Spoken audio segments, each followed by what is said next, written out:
Everyone here, my name is Krishna, and today is my first role as Toastmaster. And I'm fortunate to do that before I even do my first speech. So we'll see how that goes. If you please write down what me also. So greetings and felicitations, my fellow Toastmasters and my youth guest. So our guest today is Hannah. If you would like to introduce yourself. Not to put you on spot. My name is Hannah Kim. I work in Mayo. I'm a registered nurse. Work at St. Mary's. I learned about this Toastmasters from.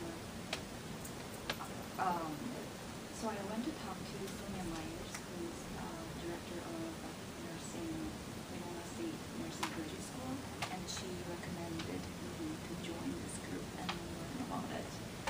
But at that point, I didn't know about this group, so I was just making notes and okay. And then later, I was reading an article about like how to improve your communication skills, and then the author mentioned about Toastmasters, and there was a link. So I clicked it, and then I learned everything about it. We hope you enjoy it, and if you have any other further questions, please reach out to anyone.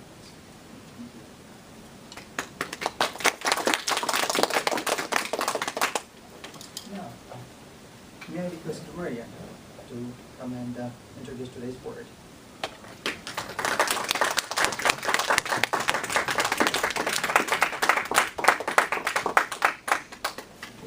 So I'm the Dominion today,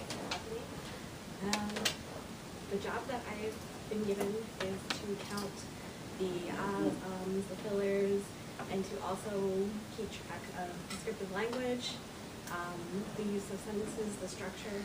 So the word of the day, I'll pull it off because people probably can't read it, is quiddity.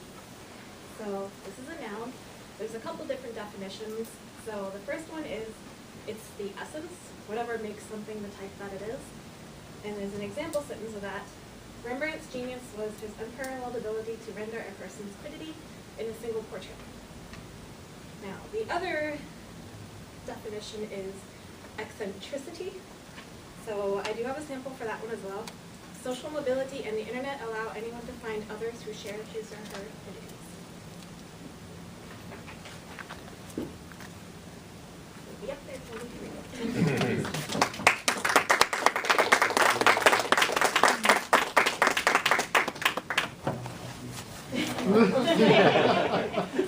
My critique is not using nice words and better words and good words.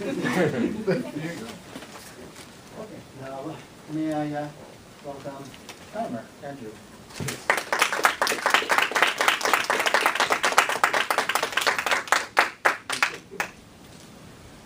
My role today as timer is to keep this meeting on track and record everybody's time as they're giving speeches.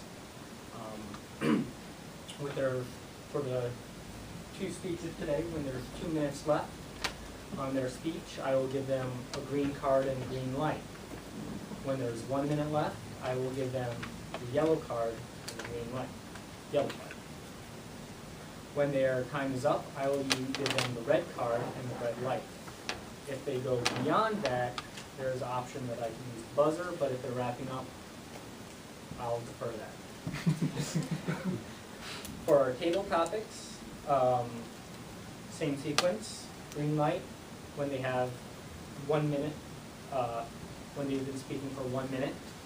Yellow light when they've been speaking for 1 minute and 30 seconds, then the red light when they're at the 2 minutes. As far as the evaluator, the green light will be at 2 minutes, the yellow light will be at 2 minutes and 30 seconds, and the red light will be at 3 minutes. At the end of today's meeting, I'll give a general report on how everybody did for their time. Thank you.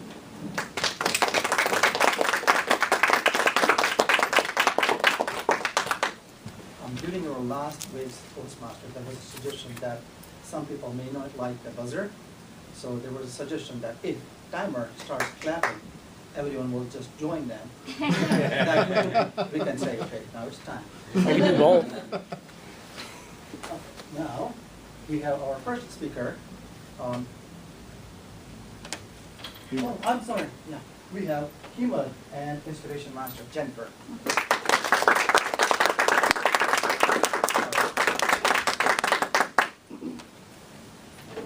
I live on a street called Fillmore Street. It's kind of the quiddity of Americana at times. It's in a small town named Chatfield, about 25 miles south of Rochester. It's a street lined with maple trees, oak trees, houses that date back to the 1900s. Those trees that I just mentioned kind of provide a canopy over the street. Yesterday morning, it wasn't very humid yet, so we still had our air conditioning off, our windows were wide open. About 5 o'clock in the morning, all of a sudden I hear this tap, tap, tap. It sounded like a metal hammer on a metal plate. About 3 minutes later, I hear this tap, tap, tap. And I'm thinking, what is that? Then all of a sudden I hear a car pull up in front of our house, or what I later learned was a truck. And right in our yard I hear tap, tap, tap. And suddenly I remembered. It was the Boy Scouts of America.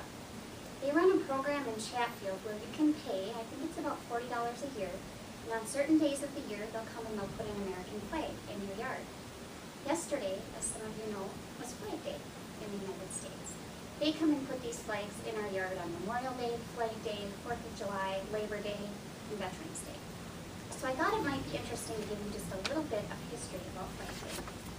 On May 30th, 1916, President Woodrow Wilson issued a presidential proclamation establishing a National Flag Day on June 14th. On that day, many homes and businesses display the flag. People wear red, white, and blue to really show their honoring of the flag.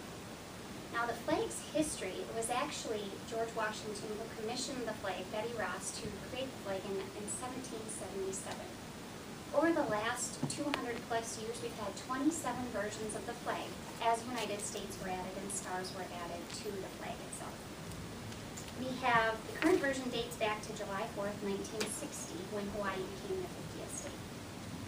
Now, many Americans sing, pledge, and pay respect to the flag, or Old Glory, as a symbol of the country's democracy and independence. If you've ever stood with your hand over your heart for the Star-Spangled Banner, or as you said, the Pledge of Allegiance, or maybe the 4th of July, when you drive down to Chatfield and take a look at our flag-lined streets, you can really see what the flag is and how important it is to me.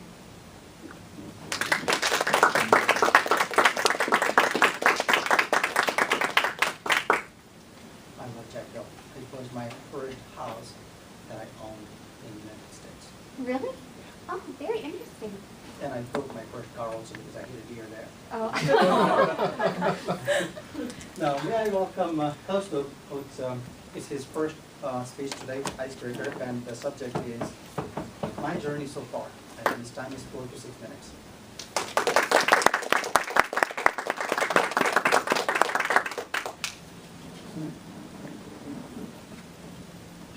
Mr. Toastmaster, fellow Toastmasters, and distinguished guests. It's been more than 2 months that I have been a part of High Nooners Club, but I'm pretty sure most of you don't know anything apart from my name. So I think I would take this opportunity to tell you more about my journey so far and more about myself.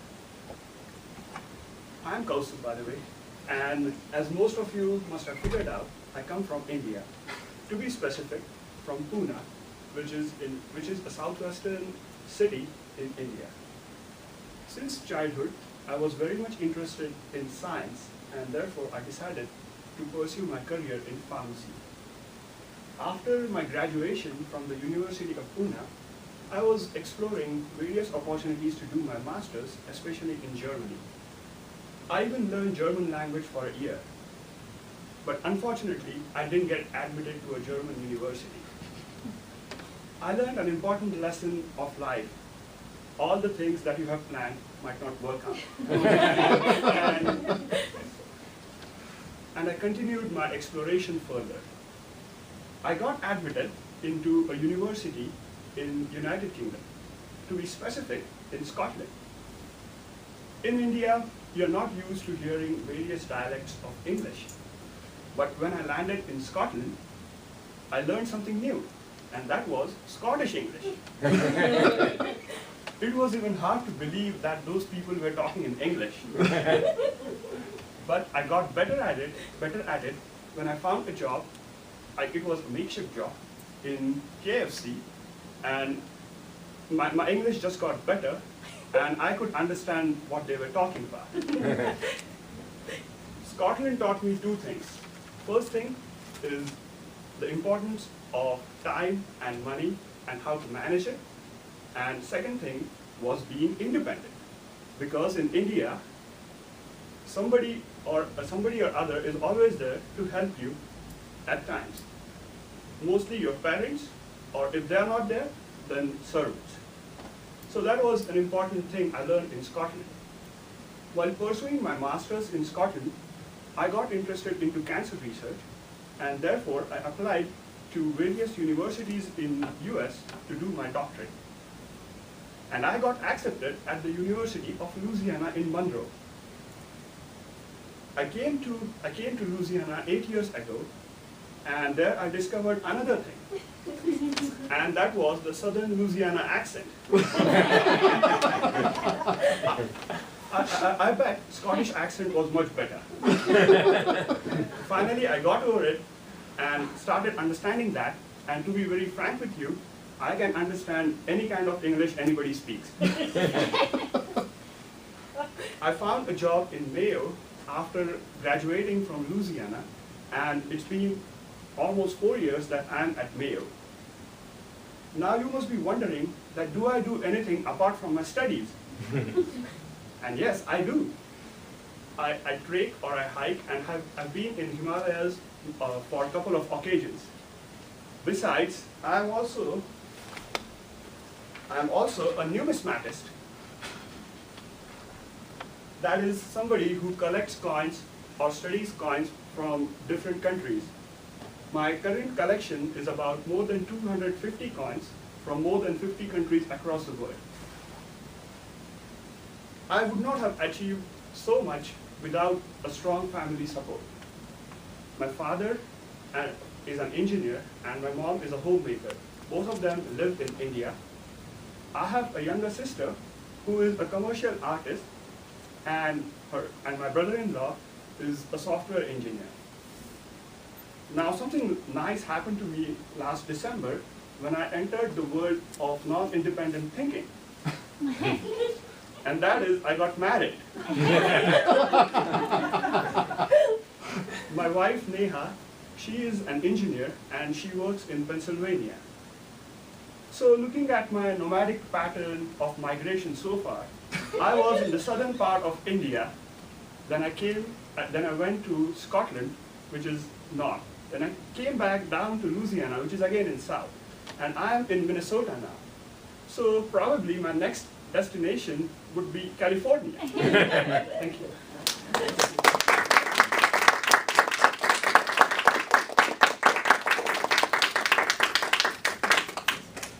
Great journey so far. Very well. Now we'll have 1 minute for evaluation.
We had speaker number 2, but since she was not available, Greg offered to fill in her space. can I welcome Greg on stage for his next project number 3. The title is Does Your Strategy Use Social Media? And we want to let you all know something that he went to North Korea and lived to tell a tale.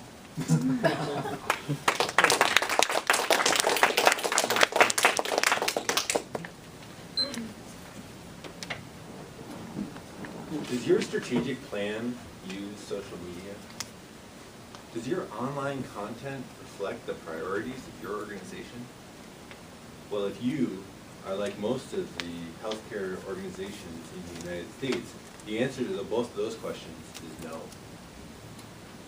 In fact, most healthcare organizations drastically underutilize social media platforms in furthering their strategic goals.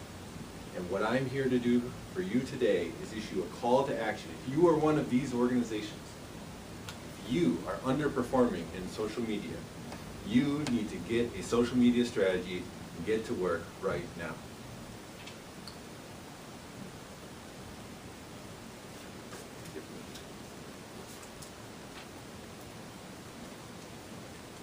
Strategic planning is, one could say, is the quiddity of healthcare management in today's environment. Strategic planning, in the generic sense, means thinking strategically about external and internal forces, developing goals, and creating an action plan and moving towards those. Most healthcare organizations are doing some form of strategic planning and have been doing so for about 50 years since it became in vogue. Similarly, most healthcare organizations have a social media presence, whether that's on Facebook, Twitter, maybe YouTube. However, only in rare circumstances do a social media strategy and your strategy for your overall organization align. Griffiths and Associates studied in 2014 the amount of social media presence for healthcare organizations. They found that in 2010, only 14% of hospitals had a Facebook page. By 2014, that number jumped up to 99% of hospitals. The most active users of Facebook in this study were found to be large academic institutions in urban areas. Richter, Mullenstein, and Wilkes went a step further in their research study. They looked at the level of engagement that a hospital had in social media. And what they found was that 73% of hospitals did not do any sort of active engagement at all with their patients and staff on social media. So what does that mean? That means that there's a great opportunity out there to further your strategic goals of your organization through social media. Now, just being on social media isn't enough, as you see, like without active engagement, can't really influence health-related behaviors and outcomes. Laranjo and colleagues studied in 2015 how active engagement actually influenced health behavior outcomes and metrics and goals that were part of the strategic plan for the organizations that actively involved social media in their strategic plan, saw an improvement in those health-related behaviors, and they attribute that to the social media efforts that they have. So you may be asking yourself at this point, does my organization utilize social media? And since you're all Mayo Clinic employees, yes, they do. Heavily. But you'll find many organizations don't. So what should those organizations do to bring themselves into alignment with their social media strategy? And that's to develop a social media strategic plan. They should think analytically about what it is that they want to get out of their social media program, what business need are they trying to address, what problem are they trying to solve, what does success look like with their social media strategy? How about what resources do they need? Who is their primary audience?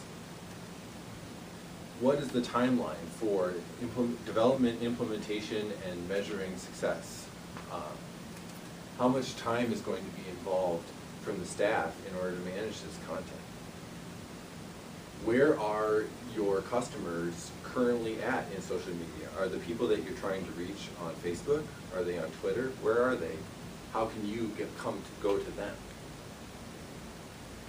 So what I've brought to you today is an identified gap at many institutions across the United States in utilizing social media for furthering their strategic goals.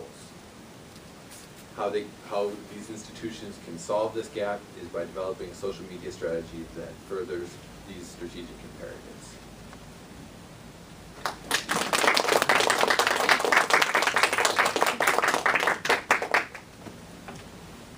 Now we will have 1 minute for evaluation.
Probably forgot to mention that your time was 4 to 6 minutes, 5 to 7 minutes. So I don't know if the timer got it or.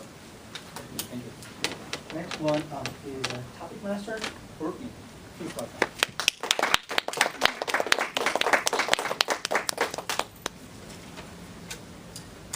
They say a very distinct smell that I remember. I don't smell it too often. It's usually in the fall, and it is the smell of my grandmother's wood-burning stove. The house was built in the 60s by my great-grandpa, and I remember that smell to a T. I can picture the wood-burning stove and the little handprints and the cement around it that my grandpa built, and I was just thinking about it. They weren't my hands. A little young for that, so it would have been my mom and my uncles. I can smell that smell anywhere. I can pick out a fireplace, a gas burning versus wood burning any day.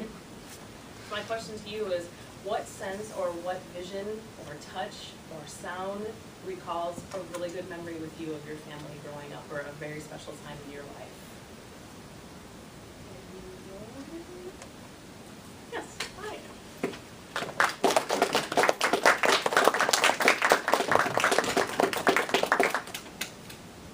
According to your stove comment got me thinking. My great-grandfather had a farm growing up, and in one of the barns on our property there was a big stove. It was kind of this back room where he had a recliner.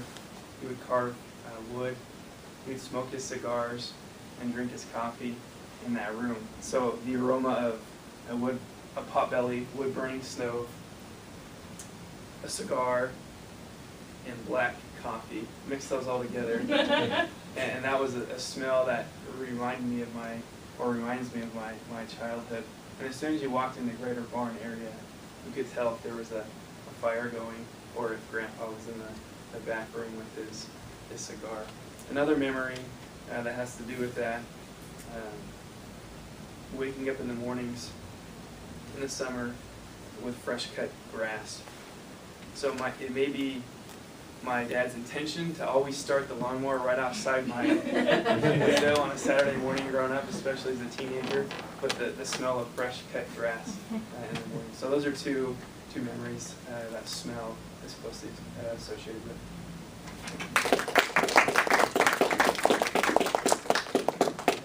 Along those same lines, some of you, I apologize, Table Topics is designed to help with on-the-spot speaking when we don't have a lot of prep time ahead of time. So typically somebody will come up and ask a question, and then anybody can come up and speak 1 to 2 minutes about their topic. So I apologize for that. I should have mentioned that. Another topic closely associated with that is fruit. Now, ladies and gentlemen, I know this is weird. Some of you know this. I absolutely hate fruit. I do not like any fruit at all. A tomato, the skin on the outside and the inside mushy stuff, but you could rob me with the thought of eating a tomato. So my question to you is, now it's summertime, fresh vegetables, produce everywhere. What is your favorite food or fruits that brings back happy memories? Or if you don't like it and you want to let everybody know that all fruit should just go, let me know. Chris, thank you.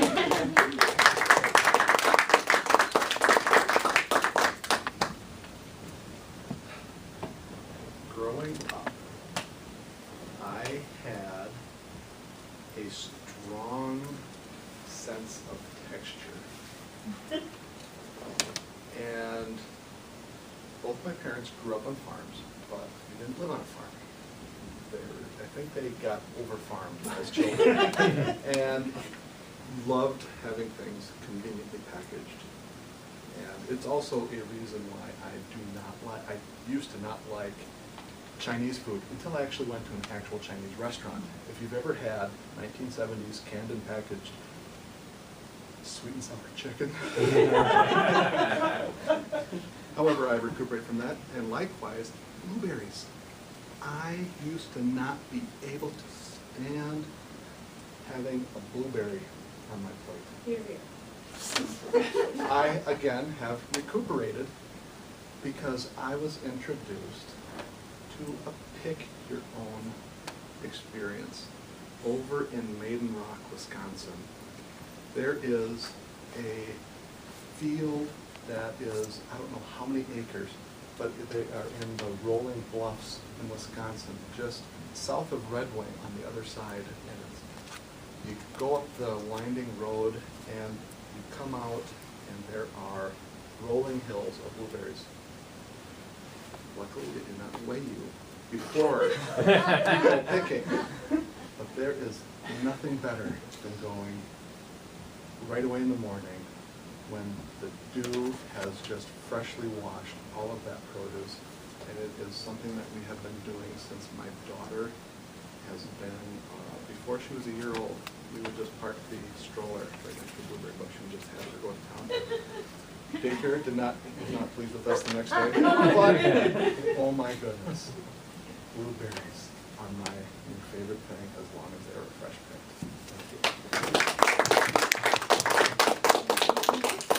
I think Chris misunderstood me. We are not against fruit. We are against fruit. We are not pro-fruit. Just kidding. One last thing. I am from Illinois, as you know, and I consider myself a fantastic driver. I don't think that's any surprise. My question to you is, who here is a good driver or a very bad driver and would like to share it with us? Yes.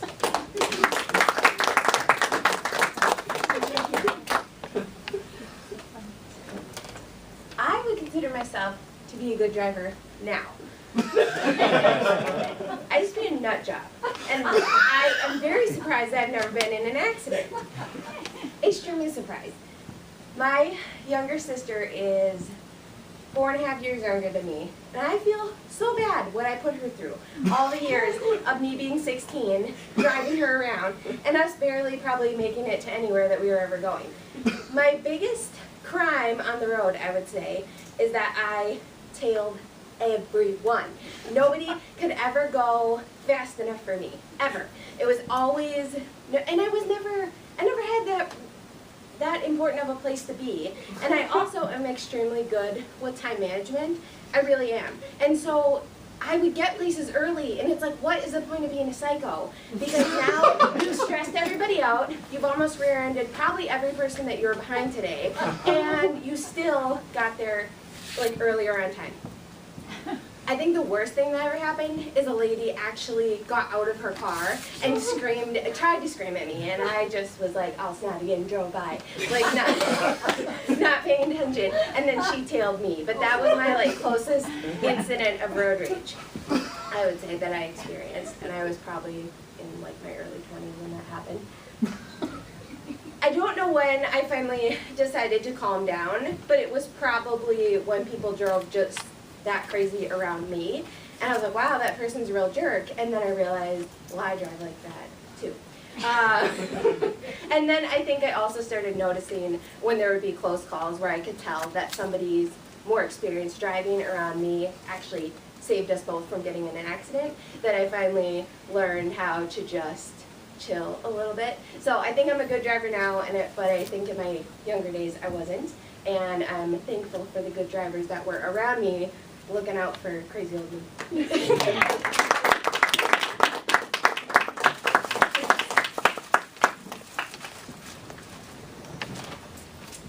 I don't know if I'm a good driver or a bad driver because I have crashed a scooter, I have crashed a motorcycle, I had an accident with a deer in my car, but I can successfully fly a plane.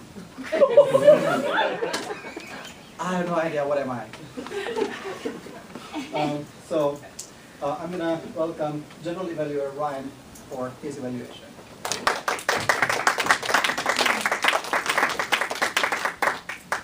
Thanks, Kristen. As General Evaluator, my role is to evaluate the meeting, generally speaking. Just backing up a little bit for those of our guests, this segment or portion of the meeting I'm in charge of conducting, and as part of that segment I'll be inviting a number of folks up to help evaluate it and give feedback to our speakers and those who participated in the meeting.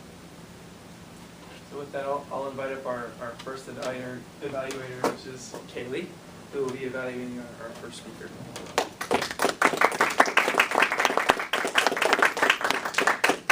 Thank you, General Evaluator, fellow Toastmasters, guests, and especially, is it Kasu? Yes. Okay, Kasu.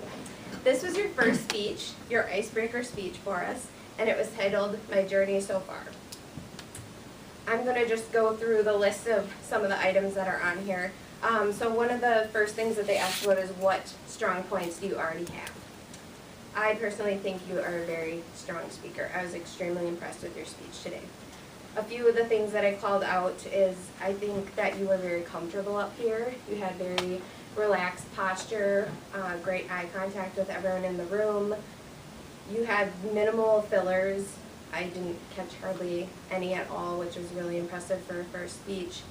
And you had great speed, or good rate of speaking, and good volume. I feel like everyone could probably hear you. I could hear you well. I think we got to know you very well. I like that you started out with where you were from and went on that track of all the different places that you lived in your life. I loved your quote, all the things that you have planned might not work out, which is so true in a lot of different situations.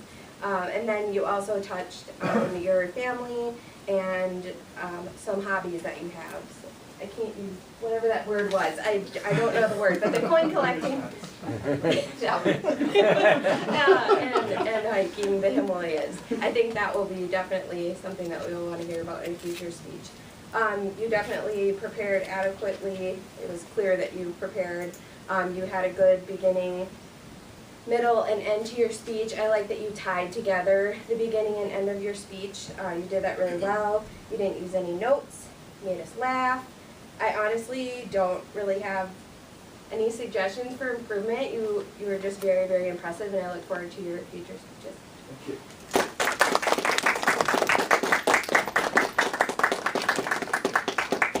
Having lived in Detroit and having grown up in California, if you're interested in other dialects, you can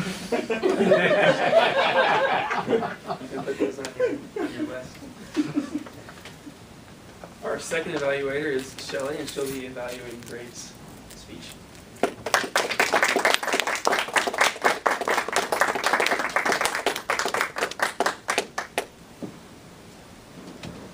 Today, Greg gave us his third speech. This is project number 3 for him, the Get to the Point speech. And his title was, Does Your Strategy Use Social Media? Thank you for that great presentation today, Greg. Really appreciate you sharing the social media strategy topic with us. One thing that I would have to say about Greg is I think he could probably convince Courtney to eat most any fruit. Because I think he can get up here and really convince people to do things, to take action. So that's one of the compliments I have right off the bat, Greg, is I think you have a presence about you in a way that you can really use that to convince and motivate people to take action. So I would start my feedback off on that point. And maybe we'll test that out sometime. We can bring in some interesting. Looking at some of the key areas for evaluation, one of the things to look at is the general purpose of the speech and was it clear? And I thought Greg had a very strong opening statement to his speech. He came up to the front, he asked questions, some kind of thought-provoking questions to get us going. And again, I think his voice really projects through the room. So that really gets us off to hearing what he's saying, focusing in on that messaging that he's bringing forward to the audience. I think he appeared very conversational, but yet knowledgeable about the topic.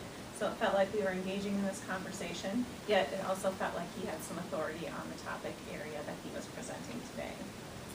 Only checked his note 1 to 2 times, which I also would put in the positive box for Greg because he said he prepared this speech on very short notice as he picked up the speaker number 2 role. So good job on that, Greg. A couple of things for consideration to make the speech more effective. Could consider more facial expression for emphasis. I think as you're looking at bringing forward certain points, really using your body language and your facial expressions to emphasize those points could be helpful. Also think you could move around more. You have a relaxed approach, but I think you could own the stage and really move around and add some additional emphasis to your key points. I think you had a lot of strong points about this presentation today. Again, great presence, very authoritative and convincing. The pace of the speech was good. I think you had good timing and nice pauses throughout. So congratulations, Greg. Thank you.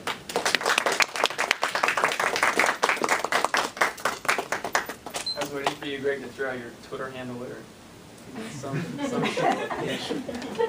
maybe next time. I'd like now to invite up our grammarian, Bethany, who will give us a report on our filler words and, of course, the usage of the word of the day.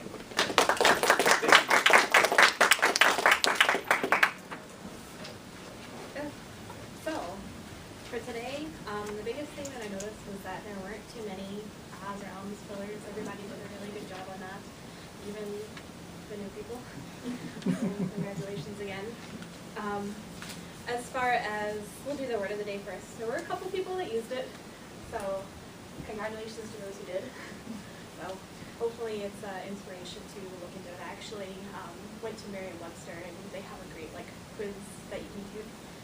It's 10 topics and you can guess the meaning of the words. So that's where I got that from, if anybody's curious. So as far as the descriptive language, so some of the things that I did like was customs first. So obviously your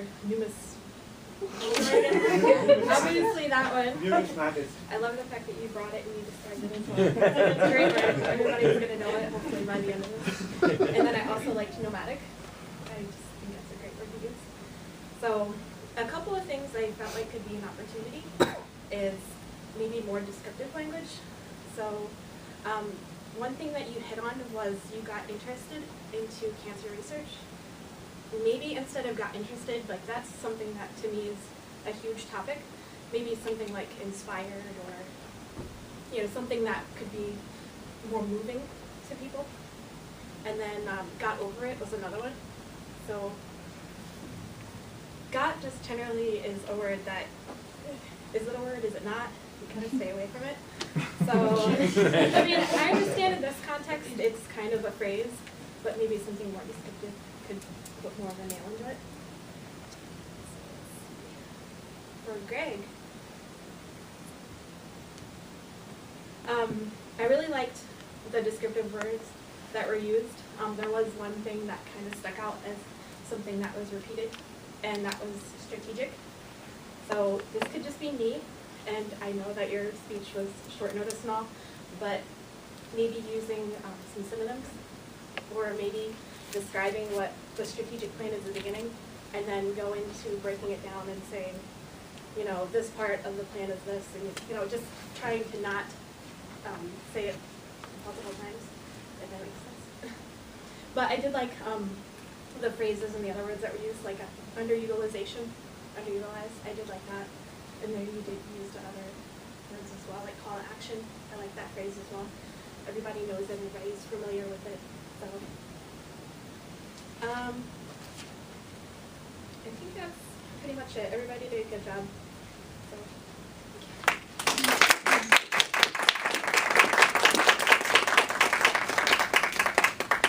The remaining portion of our evaluation segment includes Andrew, who will be discussing the timers report, and of that it's important, as we know, to be concise with our words, as well as important to keep our meeting on schedule. So with that, I'll invite Andrew up.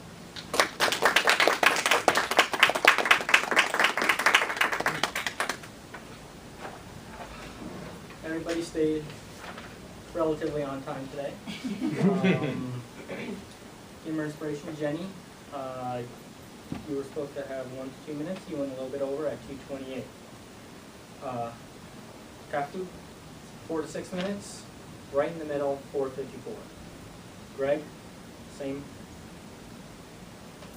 There you go. 4 to 6 minutes. Right in the middle, 5:18.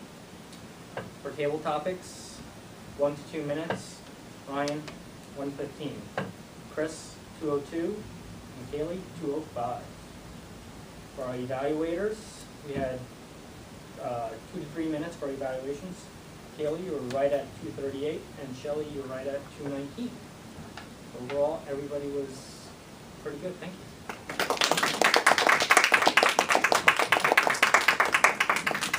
Just in closing, a couple of thoughts, feedback as general evaluator.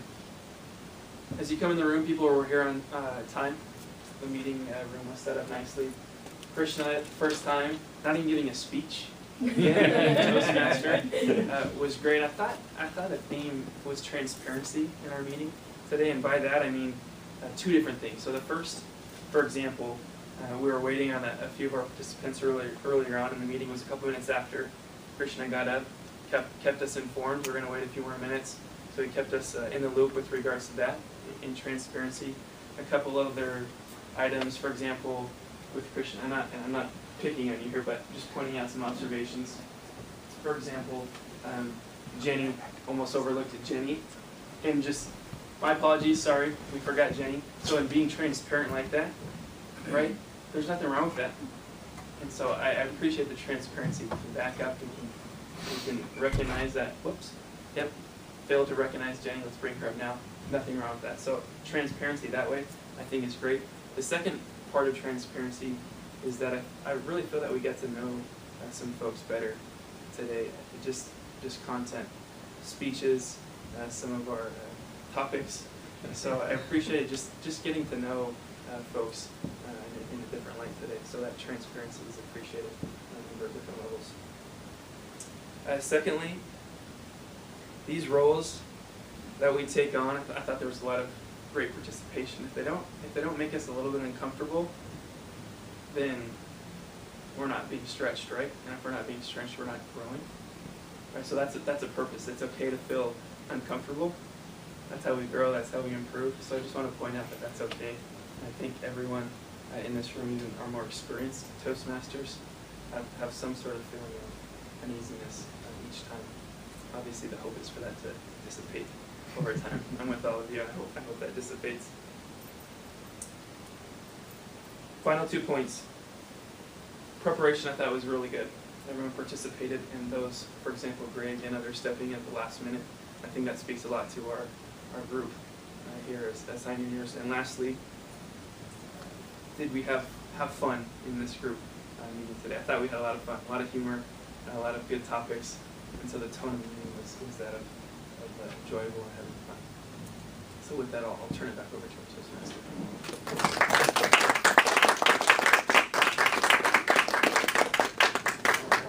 Thank you, Chris, for your help, because without your help, I would not probably be able to prepare this thing.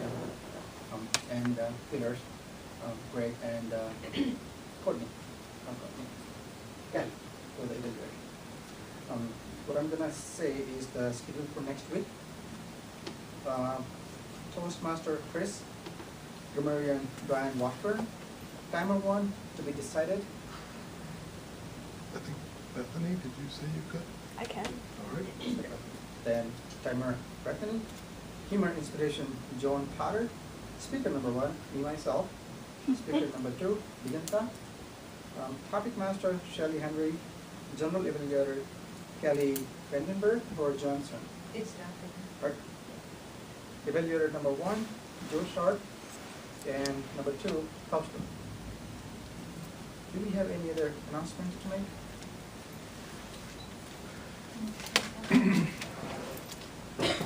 Would just like to add that we are going to be implementing our optional 3-speech format next week.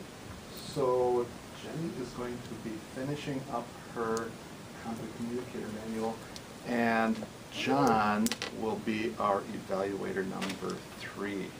Okay. So the announcement is going to go out this afternoon, but we do have a 3-speaker format next week. Thank you, first. With that, I think we can conclude this meeting. Thank you.